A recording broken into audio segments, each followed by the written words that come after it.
All right, we're back. Yeah, man. I'm Jared, by the way. I am Josh. Good to be here, brother. Thank you for the invite. Heck yeah, man. There's no Miller High Life tonight. It's Coca-Cola Orange Miller. It's probably a terrible idea to have it this late, but I got to find out. Shout out to Peter J. It's quite impressive. I like it. It's exactly what I was hoping it would be. When the man hooked me up, I didn't realize there was such a thing. And Coca-Cola cream soda with that little hint of orange. That I love oranges. Something you need to know about me. And anything kind of citrusy, I'm going to pick that out of the candy jar, especially if it's an orange. Yeah, I'm the same way. I am my candy du jour. I love Three Musketeers and Starburst, and I will pick Starburst over just about anything. Especially, I'm a Jolly Rancher person. Yeah, I can dig that. Love the Jolly Rancher. Do you like the green ones? Do you like the red ones? Does it not matter to you? Cherry and purple. Oh, purple's good. Yeah, the grape stuff is good. I asked because the cinnamon that tastes like an atomic fireball is really good too. That's interesting. I have one of those, but it makes sense. I can imagine it. That's cool, man. Basically, the awesome red pack plus the cinnamon, just dump those in the bowl and then stir them up. You're good to go, man. I'm good. I can dig it, man. Yeah, I'm weird about my fruit candies. I like them way more than way more than I should. Oh, anyway, let me explain, guys. Sorry. I am a dainty gentleman who loves his Coca-Cola over ice, so the man just hooked me up. I promise I'm not getting loaded, but hey, man, maybe this show's about to get real good. We'll find out in a couple of minutes. You know what I mean? Oddly enough, the history of the red cup, the story that I've heard is documented for history. I think it's on Wikipedia. I don't know. So it's on Wikipedia. The reason why the color red was picked is you can't tell what's in it. That's an excellent point. That's why it was so popular. It's like, man, everybody loves red because everybody likes to have their drink and don't anybody know what they're drinking. Don't you know what's going on over here? It's between me and my red silicate. That's what's going on here, man. That's what I'm talking about. Having this a nice, fine relationship we're getting together. So, man, I watched the Oscars last Sunday. It's usually when we get together and record these. One of the things that I think was probably good about the Oscar show this year, hopefully something that they'll probably stick with, is don't have a host. I couldn't agree more. I loved it. You don't need one. That's no kidding. It probably cut at least 30 minutes. It's still a long show. It probably trended by about 30, and that's a good improvement. That's good, seriously, man. Yeah, so just don't have one. You don't need it. You were able to get the show done with just having the, presenters come out there that are going to be there anyway. Yeah, totally, man. It's like, no big song and dance number at the beginning, no big monologue. Who cares? Let's get this thing going. You have lots of different hosts. They're the people that come out and give out the awards. I'm totally with you, man. I remember we discussed that 1,000 years ago. Like, who's going to replace Billy? And we talked about it then. Like, why don't you try it without somebody? And then they did this year, and it was cool. I liked it. I had a lot of fun watching it. Primarily because, y'all know, because we discuss it all the time. Gaga's going to be on. Couldn't wait. Couldn't wait. Watch that. And they did a neat thing with that performance this year that if it's been done before, I haven't seen it. At least if it's been done before, it wasn't done this well. Yeah. It was like you hear the music playing, they're zooming in on the piano, and you're kind of like, they're not out there. Where are they? They're kind of like out of the front row. Yeah, man. And do the song, and it's probably one of my favorite versions of the song is them doing it live on the show. Yeah, man. It was cool. I'm totally with you on them coming out of the audience. I had never seen anything like that. And I didn't even see them until they stood up, and I'm like, man, that's really slick. I'm totally with you. I thought it was super cool. Loved the version of it because I don't know. Pardon me. I'm torn between admiration and jealousy for Bradley Cooper. Really, anybody that can do all that stuff. It's him and Childish Gambino and my so-called life. Jared Leto, I always forget his name. Yeah. Childish Gambino, I feel really bad about because I rattle off every character the guy's ever played before. It's like, oh, Donald Glover. And it takes me forever to remember that dude's name. But when you say Childish Gambino, everybody knows. Yeah. But all three of those dudes, they're like a superhero team, and it's like, it's not fair. Mm-hmm. It ain't right. But that's the feeling I've had, when you had somebody like Bradley Cooper that it looks that way, is that funny, can do all that stuff, and gets to sing too. And two different separate conversations I've had, and that was the qualification that these ladies said, well, maybe he's really dumb. It's like, if you had to sacrifice one, wouldn't that be the one? Which one you gonna let go of? It's really stupid. Obviously, he's not. Yeah. You know, to get to that point. Like, but we're holding out hope. Yeah. There's gotta be some kryptonite Please. somewhere. My thing that really just put me over the edge with Bradley Cooper, I was like, man, screw this guy. Is that if you watched American Hustle, which really it was not bad. It's not great. American Hustle is one of those. Once again, let's remake Goodfellas, but just a little variant. And it was okay. I thought it was pretty cool. But man, he's got that little funky perm thing. And so, man, even that crap looks good, man. Screw you. I was so mad. Like, man, that's not right. Not just anybody can do the Hardy Race ramen noodle perm, but he pulled it off. Get to hang out with Jennifer Lawrence and Lady Gaga. Man, screw that guy. Man, you suck, dude. For real, dude. Man, I don't have to get nominated. Yeah, for real. Yeah, well, shoot. Yeah. But that was my thing. I was kind of thinking, are they gonna, throw that curveball? Because the Oscars likes to throw that curveball. Yeah. It's kind of like somebody wins the SAG award, they win the Golden Globe. I may have those backwards in the order. It's a pretty good idea who's going to win the Oscar, but then they have those years where sometimes we will not be dictated to who we give out our awards. By cracky. But when Mark Ronson and Lady Gaga and the other two guys win the Oscar for the song, okay, so she's not going to get it tonight. Yeah. I felt like that was I thought so too. the idea. Like, okay, fine. But at the same time, I still thought this has to be Glenn Close this year. And it went to the lady from The Favorite. Yeah, man. And I haven't seen the movie. I've heard it's deserving. I mean, she's won everything else. There has to be something to it. But even, it's the same kind of thing with the Green Book controversy, because there was some people that saying, like, she's hardly the lead in that movie. The same thing with the Green Book with Ali and Vigo's like, y'all got that backwards. Yeah. And it's a political thing when it comes to who's lead, who's supporting. It's absolutely true. I think I don't know if it's the movie itself or the movie company. It's like, well, we have the best chances of getting an award. We're putting this guy in this category and this guy in this one. And so it's it doesn't mean that what it used to as far as like somebody supporting or whatever. That kind of stuff always irks me because, like I was telling the man, Ali, I haven't seen the movie. I really intend to because it looks like crap to me. But it's not my jam. Yeah, it's just I'm not with my you. thing. I feel like I've seen it before. Yeah, no kidding. We'll get to that in a moment. Yeah. But it's I know who, based off the commercial, I think the lead is, and it's exactly what you're talking about. But the whole deal is, I don't think anybody believed that Rami Malek was not getting Best Actor, and so I thought that was going to be another curveball. I would have lost a lot of money. I did not think he was going to get it. For nothing else, just the controversy surrounding that movie. I thought, well, somebody has to be punished. Well, that's the impression I got for like Best Picture and stuff like that. Is like Remy is going to be taken care of, but the rest of the movie will strike out.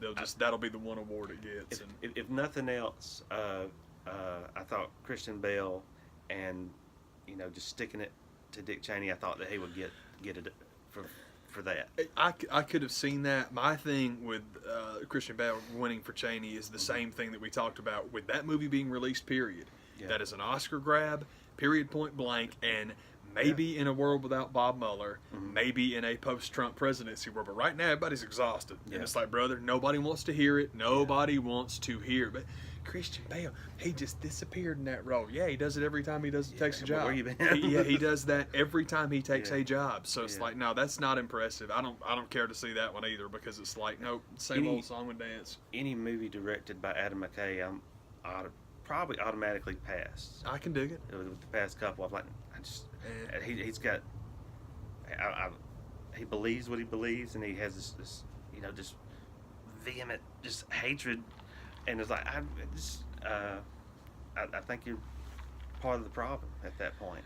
I just remember the first time I saw that preview, it's like, this is not a good idea. And but that one, I was thinking that, again, seriously, I was thinking that Remy was going to get that, so you do Ali as the supporting actor so you can give him the award. Because, see, my thing is weird, too. I would have lost a lot of money on that one. It goes back to, interestingly enough, because, boy, this is going to be a common theme for the rest of the conversation, it goes back to do the right thing.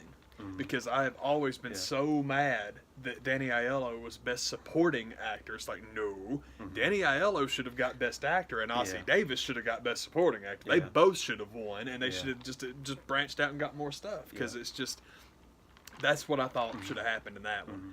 But the point being that we were discussing this earlier, and we will discuss it now.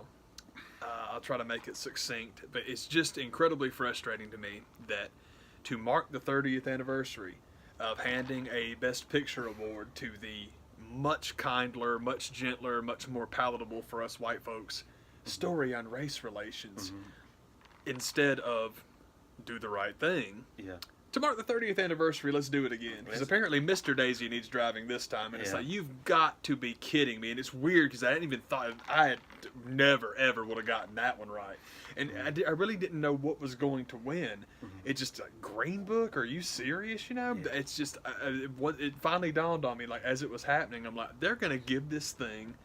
They're not. Middle finger. Yeah, they're not going to give this thing to Spike Lee. That's exactly what that was all about. It's like, you guys suck so bad. Honestly, when it came to supporting actor, I thought Adam Driver might get it.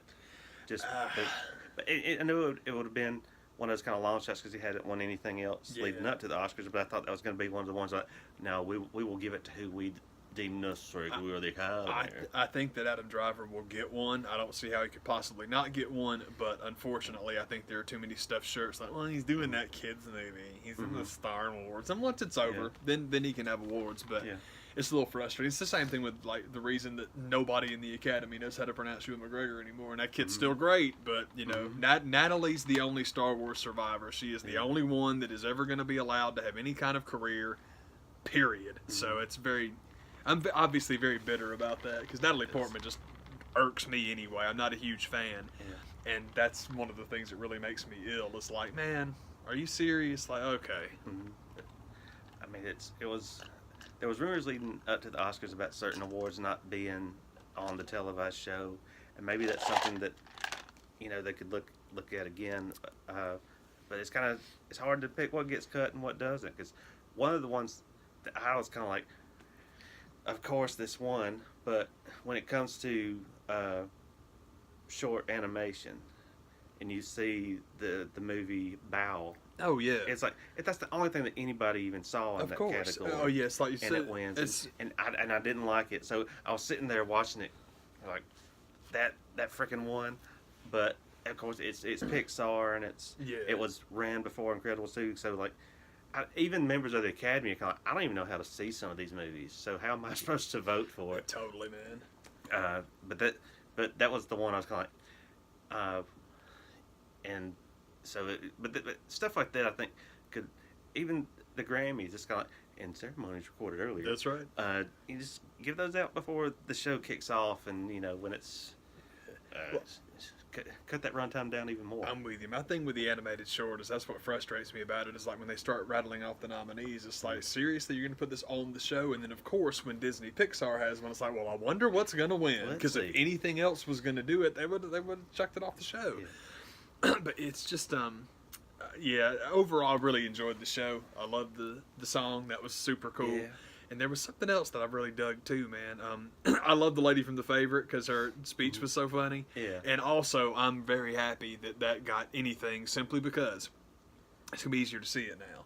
Because I really want to see that movie, but I don't want to drive to Atlanta. Because the problem is, by the time I get to Atlanta and get my bus ticket and get to the theater, man, I could buy the thing for cheaper than that. But I mean, it was probably going to Redbox everywhere anyway. But when you have Best Actress in it, now you know it's going to be everywhere. So I'm so excited about that because I wanted to see that. I really want to see that. So I'm very happy about that. But I think the biggest thing that I was telling Jared, I don't mean to do like the politic thing, but I can make it quick. This is more like philosophy of politics rather than actual politics.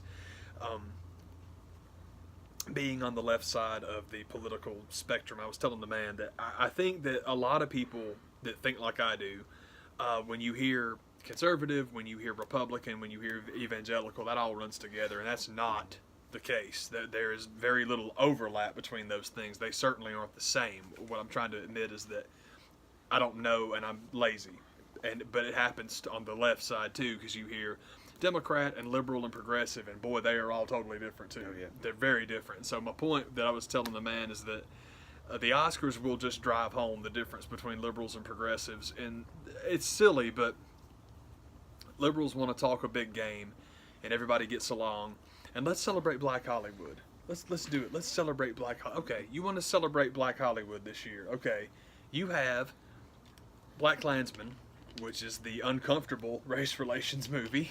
You have Green Book, which is the nice, sunny, rosy, revisionist history look, which of course takes place in the 50s, because God knows no black people or white people have ever had a conversation that didn't take place in 1955. And then you have Black Panther, which has absolutely nothing to do with race relations, period. If you want to celebrate black Hollywood, black writers, black producers, black actors, black cast, black everything. There's like 2 white dudes in the whole movie, and we're just there, and that's okay. It's totally all right. But I guess my point being is, if this is the year that you want to do that, you got 3 choices, and boy, did you pick the wrong one. Yeah. That's stupid. I hate stuff like that, man. But I'm totally with you. It's just even more screw Spike Lee. And that sucks, man. That totally sucks. And it's weird because I haven't even seen Black Klansman.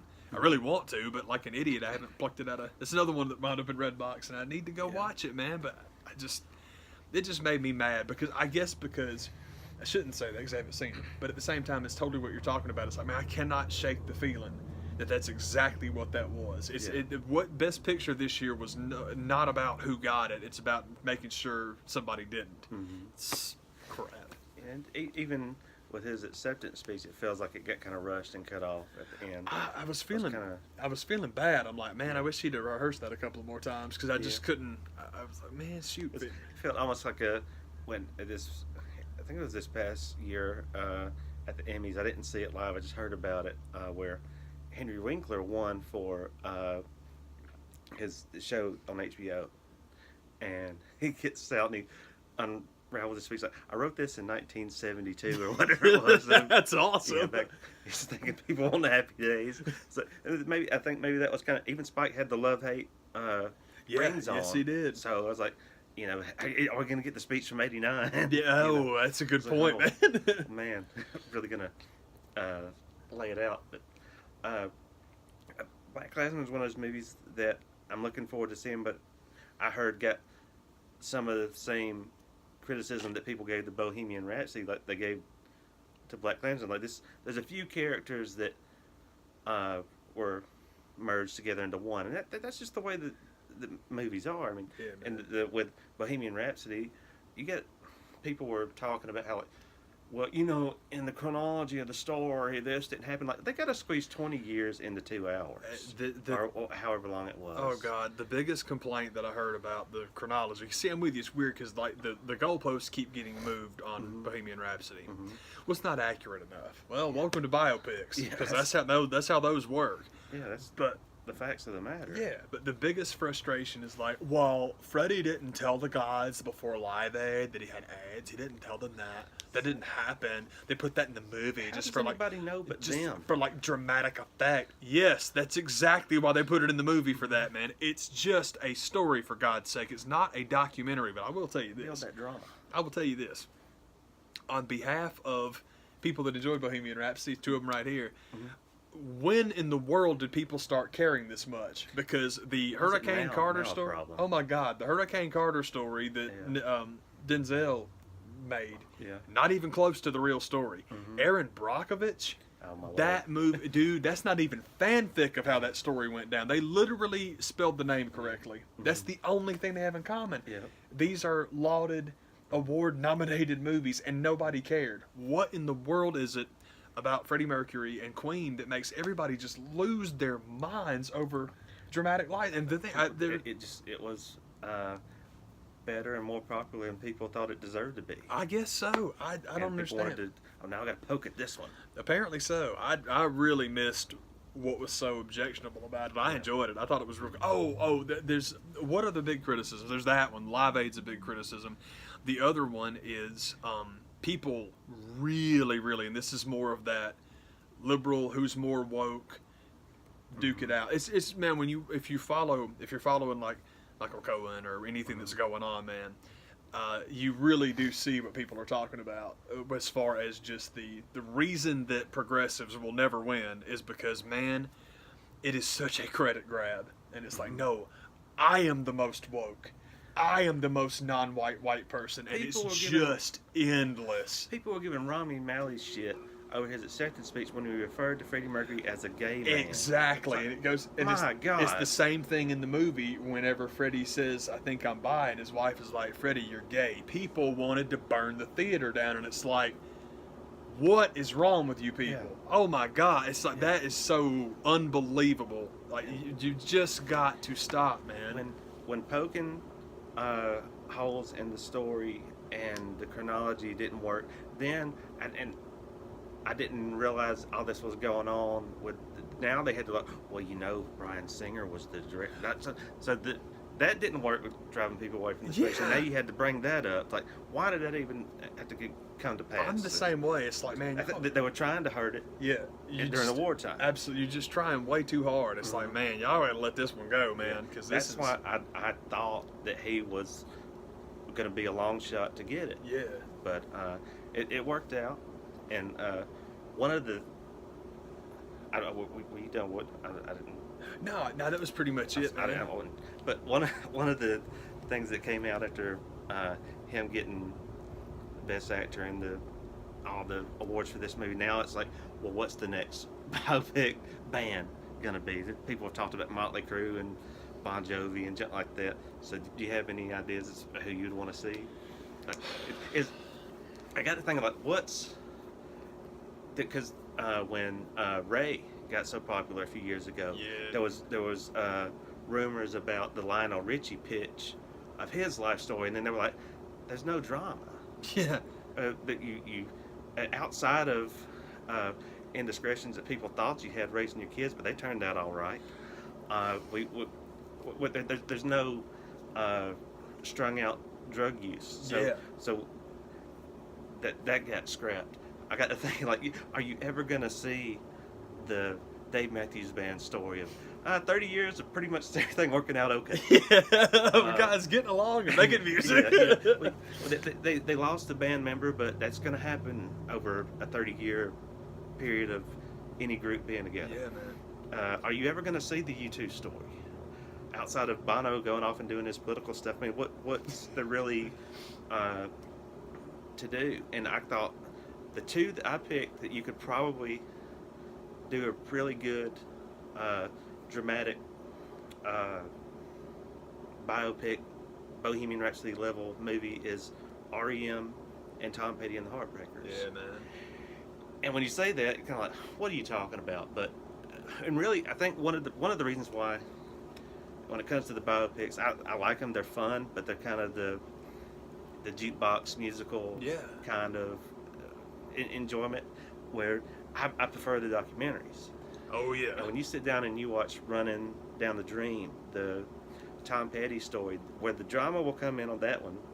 First of all, him stealing Ben Montage's band and life to make the Heartbreakers, and stealing Howie from Dale Shannon.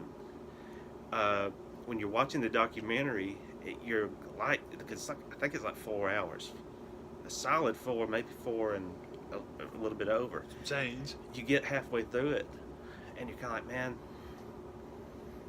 why isn't there any current interview footage with Howie? And it dawned on you, like, man, he's not with us. So I think that one would be a good one, and the REM thing, just because talk about some good ass music. God, no kidding. And another, front man that has maybe he may be this, he may be that. It's up to him what he wants to define himself. That's for him to declare, not for anybody else.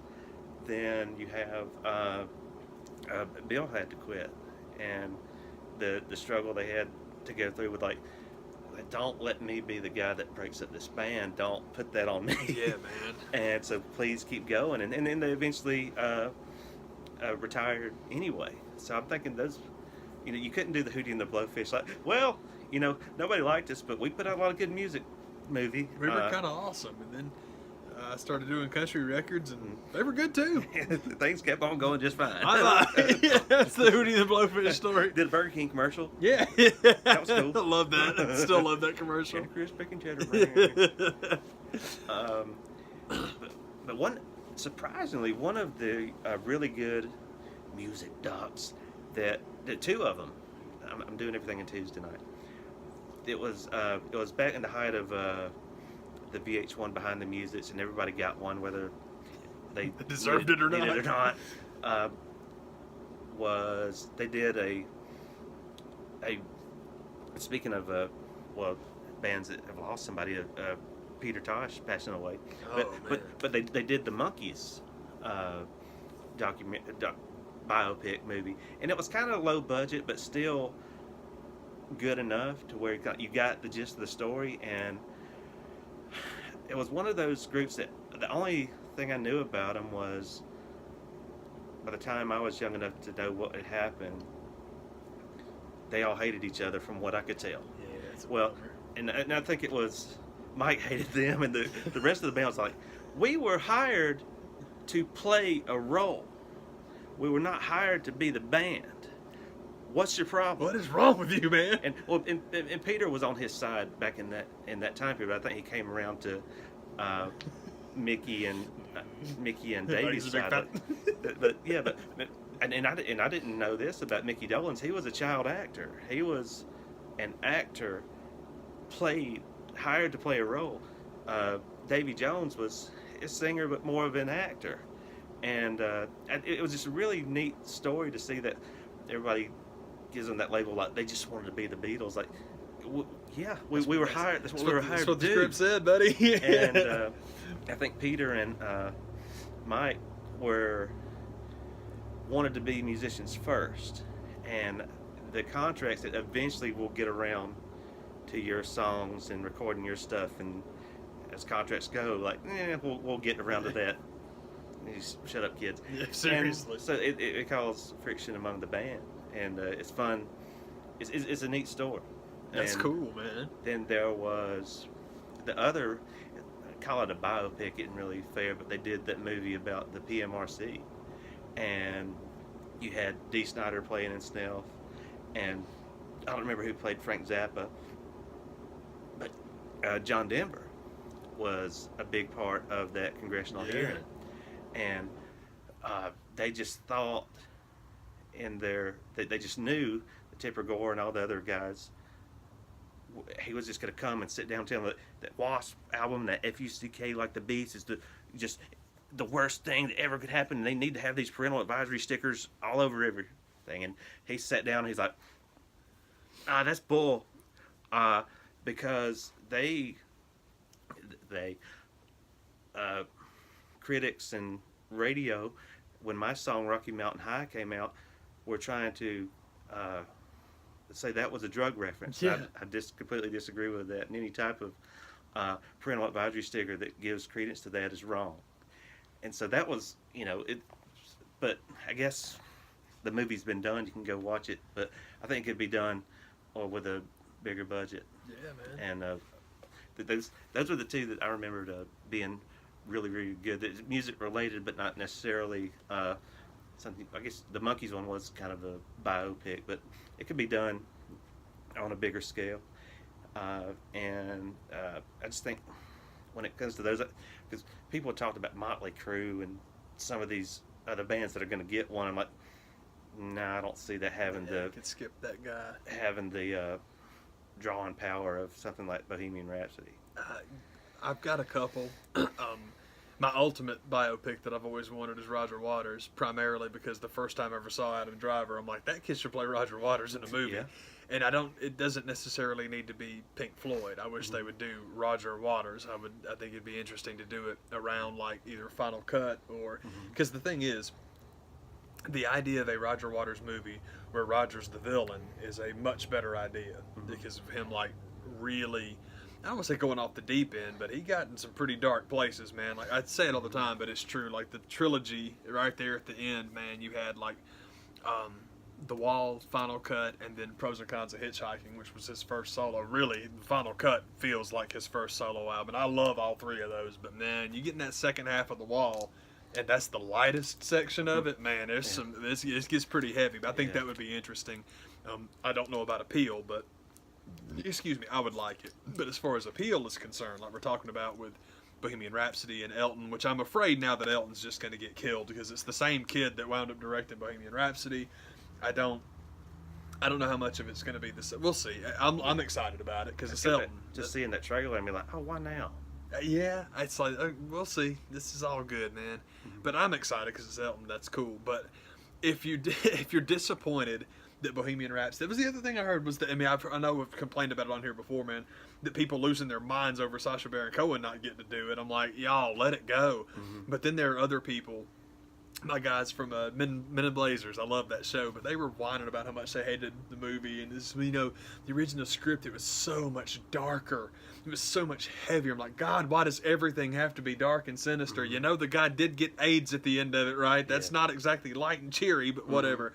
But as far as, okay, you didn't get your drama fill from frickin' Bohemian Rhapsody, here's what you do. You make a movie called Rumors, and literally have it be about just the recording of that album. Is that enough drama for you? My God. That would totally do it, and that one I think would have the crossover appeal. I think a lot of people would be into that. But seriously, if you just picked a week in the life of Fleetwood Mac in 1974, do it. Just go home and end it all. That's what I'm saying. It's like, man, if we didn't get our fill, here, this is the ridiculous drama. Enjoy. You know? They still got crap. They still hate each other to this day. To this day. I think I saw they fired Lindsey Buckingham again, and Again. One of the Heartbreakers is playing with him now. Oh yeah. And so he basically stepped into his role, and he was. They were on an interview. It was at CBS this morning. It's been a few months ago, and they have Lindsey giving his side of the story, and they cut to the interviews of the band, and I forget old buddy's name from the Heartbreakers. Mike somebody, and he's there for the interview, and it's like this. He's just like, that's awesome. don't talk to me. Don't ask me things. I don't want to know. I want to get involved. Can you not have the camera on me? I don't want to be here. For real. I am fulfilling an obligation. I signed a contract. I cash my checks. That's the long and the I'm short here of it. so I don't get fined. That's right. I'm here so I don't get fined. If they do make a Fleetwood Mac movie, shouldn't Bill Hader play Lindsey Buckingham? I would love it if he did. It'll cut him out. For real. It just doesn't get to say anything. Yeah. I would enjoy that. Uncredited. For real, man. Yeah. I think another very interesting musical biopic. I think it would be very cool to do a movie about Lisa and Wendy. Yeah. Not necessarily about Prince, but periphery. I think you could do something really cool. I think that would be very interesting. I think there's a cool story in there somewhere. But at the same time, I was thinking today that I have this. I have no story. I have no idea. I have nothing. I just have a casting gig that I want. I want to see something. You know, two parts of this. There's a third part now. I want some story somewhere where Melissa Fumero and Abby from Broad City and Shayna Baszler are like sisters. And they're all like, and it's messed up because I'm like typecasting, but I want Melissa Fumero basically to be Amy Santiago. She's really smart and sweet and kind of gets crapped on a little bit. Abby's just going to play Abby. She's the funny one. She's the middle child. I don't know. Actually, I don't know the ages of anybody, but basically that's the order I'm putting them in. And then you've got the mean, athletic little sister who basically, you know, if people give big sister who's kind of dorky a hard time, Shayna makes them pay. She makes them regret it. I don't know why. I love the idea because it makes me happy. I think a good idea was instead of doing the Kiss story, you do something like Detroit Rock City. Oh, yeah. You tell their story through the group of guys trying to get to the show. Yeah, man. I think that would be a good way to do a Bon Jovi or something like that, Yeah, where, you know, even with the Bon Jovi stuff, I don't know that there's the drama that you're gonna want. Yeah, him and Richie hate each other, but so what? Maybe you could do that. Maybe you could do Aerosmith. There's plenty of stuff there when ups and downs of a career, but I think that would be. I freaking love that movie so much. The Detroit Rock City. If you haven't seen it, check it out. It's fantastic. You know, if they tried to do it again, they would screw it up. So maybe they don't need to do that. But it's like it's the movie about the band that's not necessarily them. Yeah, man. Because the Kiss biopic, I don't think I'd want to sit through that. Yeah. I mean, I feel like I've known enough, and it's more like what you're talking about with doing the Wendy story is the Revolution story is you could tell that story about Prince without necessarily being about him. Being about him, yeah. And, I think that's a cool idea. And I think I didn't see the movie, but I feel like there was a few of them out at the time where they tried to do the Whitney Houston thing with one of it was either Lifetime or BET One did it, and it just it's just at that point it wasn't the right thing. I'm not done being sad about something like that being done, and that's all you're gonna do is the drug stuff and yeah. Because and that's the time's going to tell on that, because a lot of people tried to give Bobby Brown the blame for that, and really it wasn't Whitney getting married to Bobby and him turning her into that. She already was, and these two addicts got together, and it just went to the next level. Bobby was not I use this expression a lot, but I like this expression. So let's make it popular, YouTube. I'm with you. Bobby wasn't the capital letter, but he was the exclamation point. Oh, yeah. That's what that was. I'm sitting here contemplating something. I don't want to have to look it up, but it'll come to me in a second. Anyway, so I got sidetracked. I'm sorry about that, man. But no, I'm with you. I think there's a story in Whitney. I think. Golly, I'm trying to think of like pop singers now that you could really do that with. I probably should just close it out though, because Rumors and Lisa and Wendy, that's as good as it's going to get. Yeah, I can't. That's as good as I'm going to throw out there. But part of it is just like I mentioned this before, man. I thought Don Cheadle's Miles Davis movie was so good and so cool. And such a neat way around all of those Bohemian Rhapsody pitfalls of, well, the thing is, like, Roger Taylor's inseam wasn't the same size as it was in the movie. It's not accurate. The best way to get around all that stuff is Screw that movie. Yeah, for real, it's terrible. Gah! Oh, my nut bird, I just... Gah! Yeah, man, I thought that miles ahead. If you like Miles Davis, you probably have already seen it, and if not, definitely check it out. But even if you're just interested in different types of movies, it's so good. And also, I mean, just like we're talking about with Rami Malek getting, if you dig like seeing people, it's not so much acting as it is an impression. And I'm very impressed with stuff like that. I love when people can do that. And I know, don't get me wrong, I understand that it's not like it once was, simply because, thanks Phil, because when you see Capote, it's like, yeah, that guy's going to win an Oscar for that, because that's unreal. There's no competition this year. It's insane. Yeah, there's every once in a while something will come out and it's just like, we're closed. The Academy just goes full on. I was going to say full on Liam Neeson, but anymore that means something totally different. No, not this year. We're closed. But yeah, man, it was cool. I'm sorry to get back on it, but overall I enjoyed the show. I thought it was really cool, man. And there were a couple of things. I normally add this thing, like Best Picture is not the one that I have to see every year. Thank God, because I don't want to see Green Book. And it's going to fly in the face of what I'm about to say, but normally of the two screenplay awards, I pick the one. That's always the one I have to see if I haven't already seen it. And normally, when I do go see a movie, that's almost always my favorite movie. It's a weird little overlap. That so very often my favorite movies most years are the one that win the writing award. It's just cool. But it's cool. I want to see Klansman anyway, so it's like, yeah, now I gotta watch this. Yep, I'll get around to it. Anyway. There's old footage of Roger Waters. Go check it out. It's weird. Serious. The first time I ever saw Adam Driver was, I think it was probably halfway during the second episode of Girls, and I'm like, that guy should play Roger Waters, man. That would be awesome, because Roger's an incredibly unique looking dude. They both are like, he's getting more age appropriate now to do it. Yeah, oh yeah, especially for the era that I'm hoping, because I'm just with you. I just think it would be very cool to make the Rogers breaking up the band thing, because he doesn't have to be the good guy, man. I think Roger is the good guy. I think he's a great guy, but at that time, he probably was not. Much more interesting story than. Yeah, and I like what they did back in the day. They did the movie Backbeat. Yeah. That was the early Beatles. Yeah. And not the Super Beatles.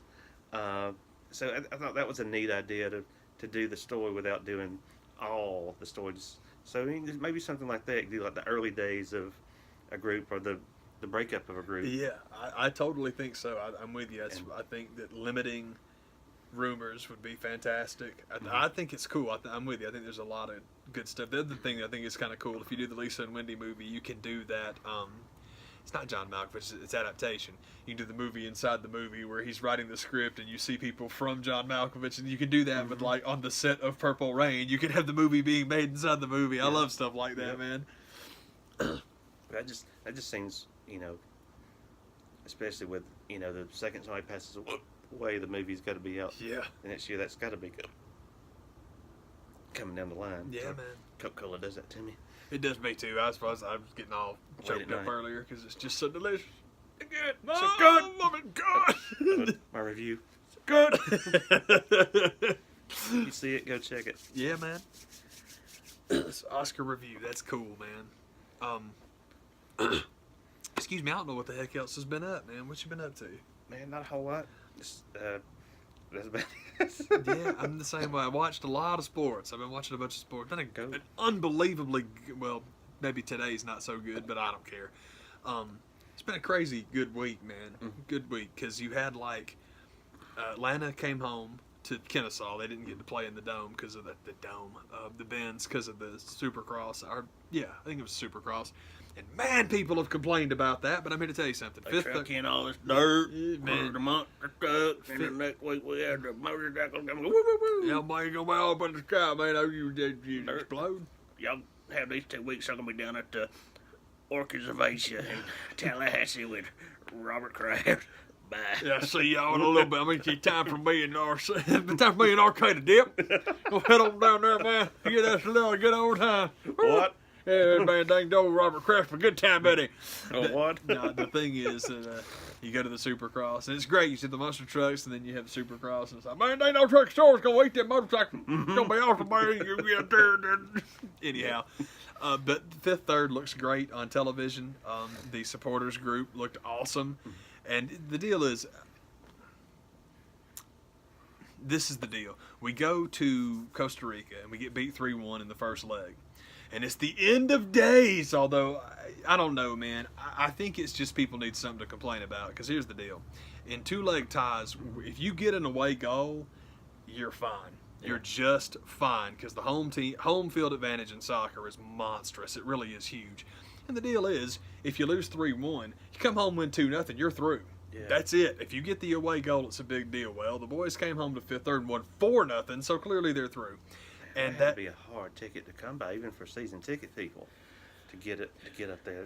Was that all that could go?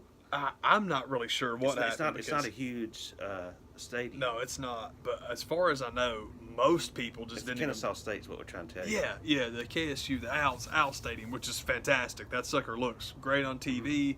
The atmosphere was nice. It is interesting, though. I thought one of the cool things about watching it on television, it really does. We've talked about the sound in the Mercedes-Benz before and how it's not conducive for concerts. It doesn't work for music because it is built for sports and to throw the sound back down. So when you watch the guys play somewhere else, or more specifically when you hear the supporters section do the chants and the songs, you can tell how loud the Benz is, buddy, because, I mean, it's built for that. So the guys are yelling commentary for a reason. But anyway, it's awesome. I'm glad they won. And then today we went to D.C. and got beat. And, God, buckets, just buckets, man. It was unbelievable. And it's just, they're in the midpoint. It's just a difficult thing for all Major League Soccer teams when you win the championship or when you qualify for the Champions League. You have to prioritize, man. I mean, geez, dude, they had 2 games and then they played today, and DC got us 2-0. I've talked about it before, and sorry to beat this point to death. Y'all shelved that Orlando City crap, man. DC United, that is the team that gives us the most crap. We have the hardest time with them. That's the rival, man, because what they were when the league started, that's what we want to be now. Why in the world will we not? Let's do it. DC's not that far away. Shoot, Nats, we play them all the time, play the Wizards all the time. It's fine. So it was frustrating, but at the same time, it was like, okay. And then they're right back at it. And now it's Monterrey, man. And Monterrey's a big deal because Monterrey is one of the big, titans of Mexican soccer. And Mexican soccer, I think it's MA. I think that's how you say M in Spanish. MX is the name of the league. And they dominate the Champions League because they're very good. Mexican soccer is really good, and that's where we're trying to get to. So anytime you get MLS and MX together, super exciting. Because I have this ridiculous dream that one day we got to get the promotion relegation and we got to get to the single table. And I agree with all those things. I just don't think there's a rush. That holy crap, what happens if the United States and Mexico take their top divisions and merge? That would be absolutely fantastic. And I'm not saying they're going to do it. They're doing a little mini tournament anyway. I think it's like the top 4 teams from both leagues. Exhibition stuff or something. Dude, they're going to start like a series. I think it's the top 4 from each league, and they're going at it. So it's great. Right. It's great. So anytime that you can get together, that's just awesome. So we're playing Monterrey, who is a monstrously big deal. Very, very big club there. That crap is going to be exciting. And I guess it sounds like I'm trying to make myself feel better about today, but the fact of the matter is this. That Coke's coming back on me. That's the fact of the matter. Nah, man. Until one of us in Major League Soccer wins the Champions League, as it is known right now, that is the league-wide top priority. That's it. That's what you do. That's what you focus on. That's what we want to win, so that's what we're trying to do. I just hope that we don't hemorrhage too many points in the league, but at the same time, hey, if that's what it takes to have a nice run in the Champions League, or, dare I say it, possibly win the sucker, let's do it, man. This is awesome, but that is... Monterrey's the biggest club we'll ever have played, and it's so exciting, man, because we go to them first, that's what you want. I'm bigger on going on the road first, because again, just like the first leg, man, if you get that away goal, buddy, oh yes. So it's super exciting, man. I hate they got beat today, and we really did. I mean, the officiating was absolutely terrible, but let me explain. The officiating is not where the loss came from. It's just where my frustration came from. DC definitely played well enough to win, and they earned all 3 of them points, so it ain't like that. But it was just like, I'm going to pull what little hair I have out watching this junk, man. This guy's being a knucklehead. Anyway, I just had to gripe about that. But the other massive thing going on is the Hawks won today, which is super cool. The Hawks and the Bulls played that unbelievable 4 overtime epic the other day where Trey went buck wild bananas, and without John Collins too, because Trey has just won my heart, man. I love the kid, but John's still John. That's our guy. So to get out there, He runs the show.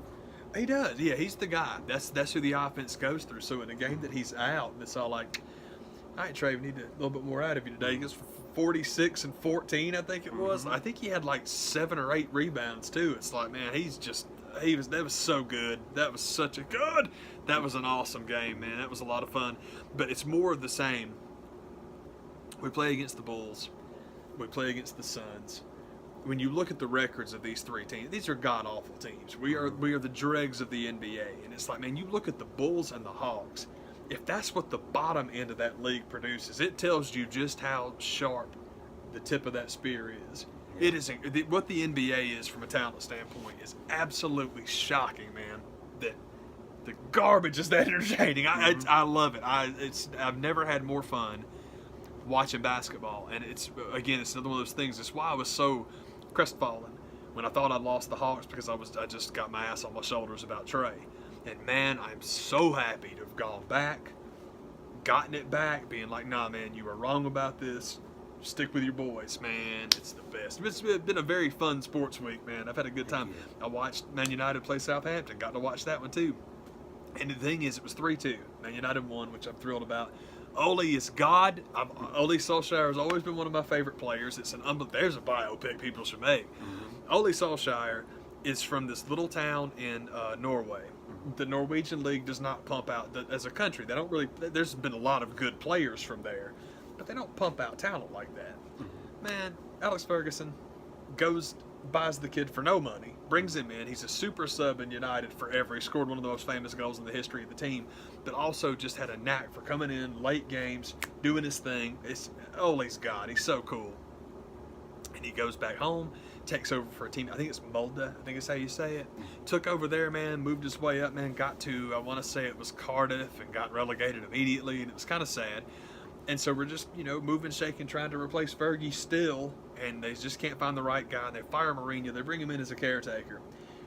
The guy has won, I believe they have 1 draw, and, shucks, I think it's 5 or 6 wins now since he took over. And it's just unbelievable that a guy from someplace so small, first of all, got into the club and then became an absolute legend. And now he's back adding to it as the manager. It's like, God, this is so cool, man. One last note, I promise. Fred, the substitute in the game the other day, man. Fred got in the game and laid the ball on for Luke, and Luke. Well, let me be careful. I have a tendency to call Romelu Lukaku Luke. Unfortunately, there's a Luke Shaw on the team too, so I got to be careful to make sure it was Rom. I'll call him Rom. Rom and Luke. Laid the ball on, Rom knocks it in, they win 3-2. But what's so cool about it is I'm like, how appropriate that for a Solskjaer team, man, you bring in the late substitute and he contributes to the winning goal. It felt perfect. But the point I wanted to make about that game, it was 3-2. I don't think I've ever seen a game with 5 higher quality goals. Like, every single goal scored in that game was awesome. I'm like, man, this is unbelievable, dude. So anyway, sorry. I had a great time watching sports, obviously, this past week.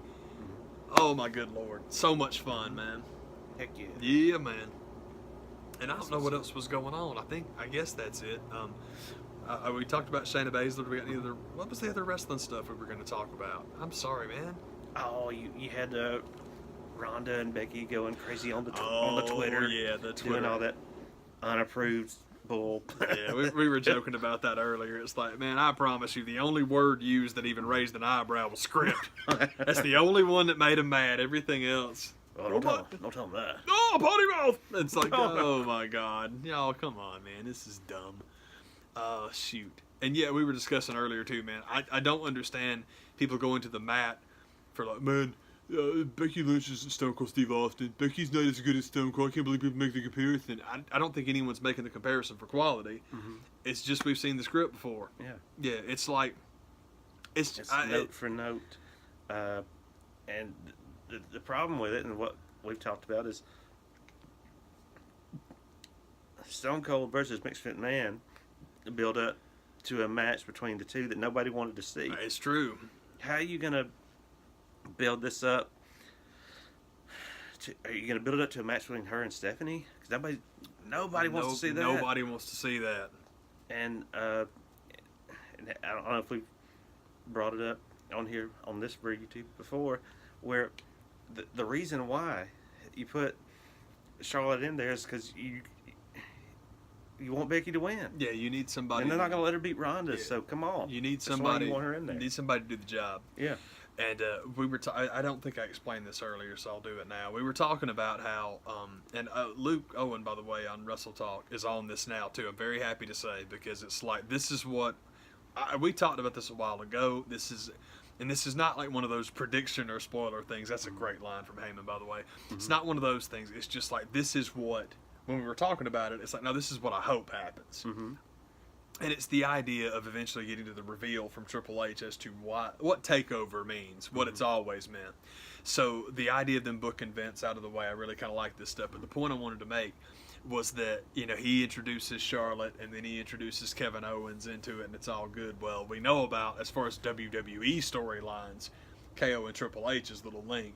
But also, Charlotte and Kevin Owens are NXT legends. Mm-hmm. And I just love the idea of Vince buddying up with them, and then that's the swerve, and they double, just like, okay. I think it's very cool. I really hope that's what they're doing. The point, we were making this earlier, is that there's so much cool stuff already being booked for WrestleMania weekend that, holy crap, if you want to absolutely dominate the narrative, book Vince McMahon out of the way. And I don't know how you do that, especially if you're going to do Becky and Charlotte and all them, and Ronda and all them last. And I'm assuming they still want to do that, but we'll see. That's been the plan since the end of the booking of Mania 34. I think you're right. I think that I didn't think about it till you said it, but I believe that the Charlotte Ronda thing makes way too much sense. I'm with you. I dig it, but I do love the idea of Vince booking himself out.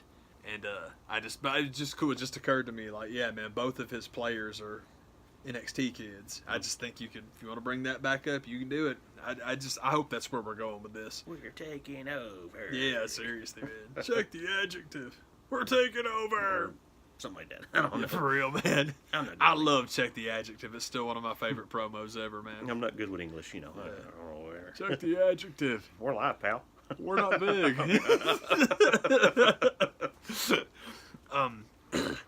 But yeah, I'm sorry, man. But going back to the weekend, there's a lot of stuff I hope happens. The Briscoes Gorillas of Destiny match for the Super Show, I'm flipping out about. I can't wait. That's going to be awesome. And then Pete Dunne Walter. I mean, dude, that is just going to be so much fun. Pete Dunne. It'd be crazy. Yeah, Pete Dunne's got that Jay Briscoe thing where it's just it's really weird. Most of the wrestlers that I really like are people that I don't want to say entertainers. They're all entertainers. It just depends on what you like. And I'm a huge fan of heels that sprinkle in comedy. Eddie Guerrero, I think, was the last absolute master of that. He was so good. And every now and again, you know, I don't like the character that I don't like is the over-the-top badass who never sells and never gets hurt and always gets the last word. I just that's why it's the reason I talk about like the parallels between Becky and Stone Cold. Like we said, it is literally the same song, and the reason I know it is Stunning Steve Austin I was a massive fan of. Stone Cold Steve Austin I couldn't stand because it was just one note over and over again. And to be fair, in the ring, Stunning Steve Austin was a lot of injuries ago. So the fact that Steve built a character and a moveset and a style where he could really still have some very entertaining matches, and he was excellent and very much he's famous for a reason. It's just not my thing. And Becky's the same way. One of my favorite of the horsewomen. I love Becky Lynch, but what she's doing now bores the crap out of me, and that's okay. That's just a taste thing. It's all good. Shoot, there was a point in there somewhere. I don't remember what it was now. But anyway, oh, I know what it was. If you can walk the line of that, like, super tough, can't nobody hurt them, but then they get in the ring and people can hurt them. Jay Briscoe, Pete Dunne, guys like that. I love dudes like that. Yeah. I love that character, and you can really make it work. And the most massive difference is you don't have any TV writer. And then Fonzie hits the jukebox. You know, it's like it's not written down. It's like you just get out there and throw the skeet shoot yourself while your brother cuts a promo. You got the shotgun in the background, but. That match, I'm just flipping out over, man. Because y'all, if you've seen the show before, you know I'm a Briscoe's mark. I love those guys, man. I mean, one thing that was announced since the last time we got together and talked, and hopefully one of the best things that I think will come out of this mania is people will finally shut up about China getting in the Hall of Fame. Oh, no kidding, Please man. Shut up about that. She needs to be in there with DX. I don't know that she needs to be in there by herself. And they've done this thing the past two Hall of Fame inductions. They had the legacy people. That's how they got the Spudman and Rose and the guys like that in there. The people that can't be there to give a speech, and we don't really have a family member to come and talk for them. So, and I don't even know what it means. Are they in or are they not? I don't know, but. Are they in the Hall of Fame, or are they just kind of there? But that's how people like, how do you not put in a Lord Alfred Hayes? He's in the legacy wing. So it's kind of like, are they in or not? I don't know. But I thought that's how they would eventually get her in, but now they don't have to do that. Yeah. So at least people will finally shut up about that. That's one good thing that'll come from this Hall of Fame induction. Yeah, man, I'm totally with you. The other great thing about this year's Hall of Fame induction is greatest Intercontinental Champion of all time getting in, finally. Coming out of his check. Freaking Mark. Yeah, man. He's going to wind up leaving his little plaque in the hotel room. Like, I think it was Orndorff that was telling that story. Oh, is he going to no-show? That'd be awesome. Be like, I ain't going down now. Man, you cutting me a check, Vince? That's going to cost you. I got other things to do. Let me make something real clear to you, Vince. If it don't come in a white envelope, I don't accept it as pay. I can't do cocaine through it. I don't accept it as pay. King Kong Monday gonna be there? Yeah. It's him or me, Vince. You get to give me the money to buy my daughter she wrote. How am I gonna keep my little daughter happy if you're not lining my pockets? My cocaine transfer. Oh man, I don't even know who else is in. I just heard Honky and that's it for now. That's it, I'm sure there'll be. You got to fill out a few more. Yeah. Man, they're in New York. How you gonna not put LT in? Oh, that's a good idea. You got to do the celebrity anyway. That's a really good idea, man. LT. Speaking of guys that performed and won a Super Bowl MVP on cocaine. Yeah, man. LT was greatest football player of all time. He was a different kind of cat, man. Yeah. LT is very interesting, man, because we always love to do the speculation of like, would so and so's game translate to the modern era? And the two guys I hear the most often are Larry Bird and Charles Barkley. The answer to both of which is yes. They both would be just fine. I think they'd be different players, but they would be fine. Because the thing about Bird is he's a genius, so he's going to make it work. And the thing about Barkley is, Barkley is pure grit. Yeah. Whatever he got to do, he's going to do it. Yeah. Again, it might not be the same numbers, but it'll be the contribution. And it's very interesting. I had that conversation all the time about, well, if Michael was playing today, he would dominate. Yeah, statistically, he totally would. But at the same time, you got to remember he's got to play defense like everybody else now, so that takes that out of the equation. And also, I think if Jordan was playing today, he'd be Jimmy Butler. Great player, but absolutely nobody wants to play with him. And that, like, stern taskmaster, I'm going to punch Steve Kerr in the face. It's very funny to me that everybody wants to kill LeBron for, LeBron is being mean to his teammates. I'm like, man, if you got stories about LeBron punching some dude in the face, how would y'all respond to that? Because I can tell you, you made Mike a hero for it. But, well, one of the stories. People love the story about him beating up Steve Kerr and beating up, I think it was Luke Longley. They don't tell the story about when Robert Parrish came to play, because he went in, did all this thing, got all huffy because Parrish blocked his shot. Don't try that. Don't try it on me. Yeah, Parrish basically told him go back up the court, and he's like, Hondo, I want a ring without you, man. I don't need you. Yeah. And did not have any time for Michael's crap. Anyway, didn't mean to get off on that. And I do hate the endless comparison, but that makes me nuts as far as the two are concerned. It's like, what in the world? But I've said many times, the deal with Jordan and LeBron is, well, if you put Michael on those teams, what would the record in the finals be? I don't know, but I can tell you this. If you build a time machine and both those guys get to come out and be drafted the same year, who you taking first? More importantly, if Phil Knight is picking in 1984 between Michael Jordan and LeBron James, who you picking? The answer to both those questions is LeBron, whether you like it or not. That's just getting right. Anyway, ridiculous. But yeah, man, everybody... If you can play, you can play. That's how that mess works, man. But the point with that being that LT is a guy that, I don't know, man, because LT was so freeform that the way the game is structured now, especially with like slants and screens and draws. I mean, think about like screen passes against that guy. Because, man, him just going crazy coming off the edge, man. Dude, you leave that gigantic hole in the zone, man. They'll just... Think about a guy like Drew Brees, throws tailbacks all the time anyway. They kill him. And I love LT, man, just because he was so different and... Like you said, man, he accepted lots of pay. Man, they had all the sports stuff going on this week, and wrestling stuff. It's kind of Jesse Sweet or whatever his name is doing all his fake shit. Yeah, man. He deserves all the crap he's getting, but it's kind of a tough topic to end on. But there was a comedian. I don't know quite how it'll end up, if he'll be the Bill Hicks of my generation. He's not really my generation. He's a few years older than me, but Brody Stevens. If you don't know him, go check him out. And shout out to him. He always would be on stage, and he had the interesting way of signing off like, yes, positivity, yes, go get it. So he passed away, so go check him out. And there's a lot of people that say suicide is a selfish act. I don't know that I believe that anymore. Oh, I think he felt he was doing people a favor. Nonetheless, go check him out. Yes! Take it easy, y'all.